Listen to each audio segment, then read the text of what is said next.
Buat teman-teman yang saat ini mengalami kegelisahan yang sangat luar biasa, galau, cemas, entah itu masalah skripsi gak selesai-selesai, bingung cari kerja, masih ngejomblo, aku saranin tonton video ini sampai habis. Simak baik-baik, insya Allah konten yang disampaikan sangat bermanfaat menemani waktu rebahan kalian. Oke, kita mulai. Semua manusia pasti menginginkan yang namanya ketenangan. Mungkin ketenangan bisa diperoleh dengan banyak cara, semisal jalan-jalan ke gunung, ngopi bareng temen. Tapi percaya deh, itu semuanya bersifat sementara aja. Entar pas udah pulang, rebahan di kasur, ya kembali lagi galau dan cemas. Bicara ketenangan, sebenarnya tergantung mindset kita bagaimana kita mengolah pikiran. Terlalu berlebihan berpikir menyebabkan overthinking, paksain gak pernah mikir, kayaknya mustahil deh. Selama kita masih sadar, ya kita gak bisa bohong. Tetap kita mikir meskipun hal sederhana. Semisal, gimana ya biar besok dapat uang? Banyak tawaran pemikiran yang ditawarkan ke kita. Hari ini banyak sekali tips yang ditawarkan agar pikiran kita tenang. Coba saja searching di browser, cara hidup tenang. Saya yakin ada banyak jawaban meskipun semuanya belum tentu ampuh. Tapi kali ini aku lagi bahas salah satu konsep ketenangan yang kayaknya lagi tren hari ini, yaitu stoikisme. Apa itu stoikisme? Saya akan coba berikan gambaran sederhana tentang pemikiran tersebut. Sekalian saya review secara subjektif sebagai seorang muslim, apakah worth it kita terapkan pemikiran tersebut. Sederhananya, stoikisme itu sebuah aliran pemikiran yang tujuannya agar kita bisa mengontrol emosi yang negatif dan mengajak kita selalu bersyukur dan selalu bahagia apapun kondisinya. Pemikiran stoikisme ini berasal dari Yunani kuno yang mana pemikiran tersebut dibawa oleh seorang filsuf bernama Zeno dari Citium pada awal abad ke-3 sebelum Masehi. Dan ajaran tersebut kemudian dikembangkan oleh banyak tokoh filosof semisal Marcus Aurelius, Seneca, dan pemikiran tersebut terus berkembang dan menyebar ke seluruh penjuru dunia sampai saat ini. Tapi kalau saya jelaskan stoikisme secara terperinci, mungkin perlu waktu banyak yang dihabiskan. Daripada saya jelaskan secara detail tapi malah kalian skip nih video, mending saya jelaskan salah satu hasil dari pemikiran tersebut secara umum saja. Jadi stoikisme itu sederhananya mendefinisikan hidup menjadi dua hal, yaitu sesuatu yang bisa kita kendalikan secara penuh dan sesuatu yang tidak bisa kita kendalikan sepenuhnya. Sesuatu yang bisa kita kendalikan secara penuh, semisal kehendak kita pengen jalan kaki, kita mau marah atau tidak, mau ngerjakan skripsi atau tidak, itu sesuatu yang bisa kita kendalikan atau kita punya kehendak untuk menentukan dan melakukan. Sedangkan sesuatu yang tidak bisa kita kendalikan sepenuhnya, semisal respon orang lain, pendapat orang lain, kita ngajuin skripsi apakah diterima dosen atau tidak, itu kita gak punya kendali. Kebanyakan manusia mengalami stres dikarenakan terlalu banyak berharap di ranah yang tidak bisa mereka kendalikan. Jadi bisa dibilang stoikisme mengajak kita untuk siap menerima konsekuensi yang tidak kita harapkan. Semisal kita bekerja freelance berharap dapat gaji 10 juta tiap bulannya, yang mana kita bergantung dari gaji tersebut untuk memanjakan gaya hidup. Akan tetapi harapan tersebut pasti membuat kita cemas, apalagi ketika tidak terrealisasi bisa menyebabkan kita stres mungkin. Nah, stoikisme mengajak kita untuk tidak berekspektasi terlalu tinggi.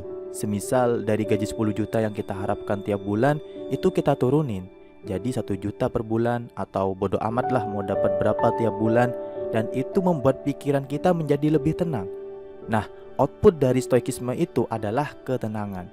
Semisal ketika kita mendapat gaji 10 juta, ya kita senangnya bukan main. Dan sebaliknya, mungkin selama 1 bulan gak dapat gaji atau dapatnya cuma sedikit, ya kita tetap tenang karena kita sudah menanamkan mindset bodo amat mau dapat berapa aja. Kalau mau tahu stoikisme secara detail, mungkin bisa searching aja, banyak kok penjelasannya. Nah, di sini saya mau sharing apakah stoikisme ini cocok menjadi pegangan bagi seorang muslim. Saya pribadi pernah menjadi seorang stoik atau menerapkan pemikiran stoikisme. Dari stoikisme sendiri menurut saya pribadi terkesan tidak ada crashnya sih dengan Islam. Tapi saya coba teliti secara lebih detail lagi. Ternyata ada satu hal yang menurut saya pribadi menjadi fatal dari stoikisme ini. Apa itu? Kita terlalu mengandalkan pikiran kita daripada bergantung kepada Allah Subhanahu wa Ta'ala. Stoikisme mengajak kita untuk berpikir siap menerima kemungkinan di luar ekspektasi kita atau apapun hasilnya.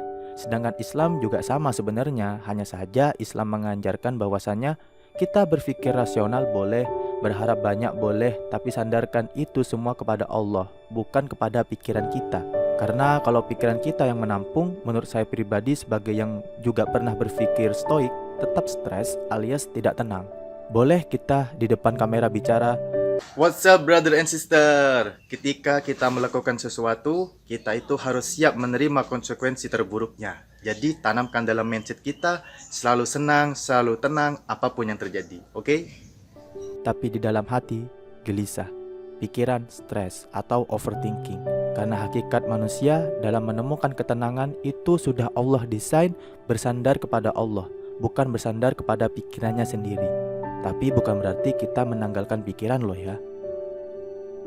Atau kalau saya sederhanakan, semisal ada dua orang, yang satu bernama Rahmat, satunya lagi bernama Rafathar. Si Rahmat dan si Rafathar sama-sama melamar pekerjaan yang sama. Si Rahmat dan si Rafathar sama-sama seorang stoikisme. Hanya saja si Rahmat dari keluarga tidak berada atau menengah ke bawah, sedangkan si Rafathar dari keluarga miliarder. Mereka sama-sama menanamkan mindset, diterima atau tidak diterima, saya gak peduli dan saya tetap bahagia. Dan qadarullah keduanya tidak diterima. Pertanyaan saya, kira-kira apakah mereka berdua senang dalam hati mereka? Mungkin bisa iya, mungkin bisa tidak bagi si Rahmat dari keluarga menengah ke bawah. Mungkin kesenangan si Rahmat tidak hanya berbicara diterima atau ditolak kerja, tapi bisa berkembang semisal dia harus bisa menafkahi keluarganya. Sedangkan si Rafathar bisa jadi enjoy-enjoy aja karena orang tuanya miliarder. Jadi stoikisme menurut saya secara pribadi bukanlah solusi mencari ketenangan yang hakiki. Meskipun di satu kondisi kita bisa tenang, tapi saya yakin gak awet. Lantas bagaimana Islam menawarkan ketenangan? Sederhananya saya ambil dari contoh tadi, yaitu si Rafathar. Si Rafathar punya backingan orang tua yang miliarder dan semua hajat hidupnya tinggal tunjuk terpenuhi. Jadi segelisah-gelisahnya Rafathar masih ada sandaran. Semisal gak keterima kerja malah buka lapangan kerja sendiri karena dimodalin orang tuanya. Mungkin bisa jadi orang tua Rafathar tidak banyak tuntutan sehingga membuat si Rafathar lebih tenang hidupnya. Begitu juga Islam mengajak kita selalu bersandar kepada Allah, bukan kepada pikiran. Allah berfirman dalam Al-Quran, "Aku tergantung prasangka hambaku." Dan ada ayat lain yang mengatakan bahwasanya dengan selalu mengingat Allah, hati menjadi tenang. Jadi Islam mengajarkan kita selalu berpikir positif yang bersandar kepada Allah kalau mau mencari ketenangan, bukan bersandar kepada pikiran kita sendiri. Apapun outputnya, meskipun tidak sesuai realita kita, tapi kita yakin Allah bersama kita, maka harusnya tidak cemas. Semisal orang tua Rafathar tidak menuruti Rafathar ketika menginginkan sesuatu, ya Rafathar tetap tenang harusnya, karena dia yakin orang tuanya akan memberikan kejutan yang lebih atau menunggu timing yang pas. Wajar dong, kan miliarder. Begitu juga Allah. Allah tahu apa yang terbaik untuk kita dan apa yang gak baik, tergantung apakah kita beriman gak kepada Allah.